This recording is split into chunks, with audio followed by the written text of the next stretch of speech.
Такой вот цветочек необычный.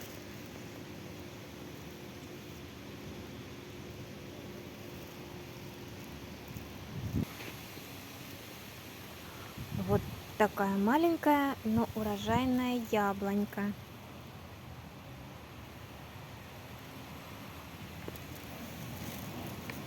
Такое карликовое деревце, полное яблок.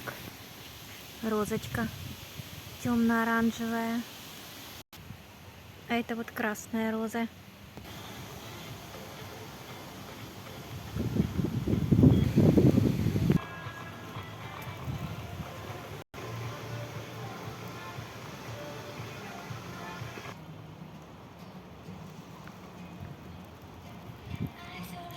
Такая вот красота.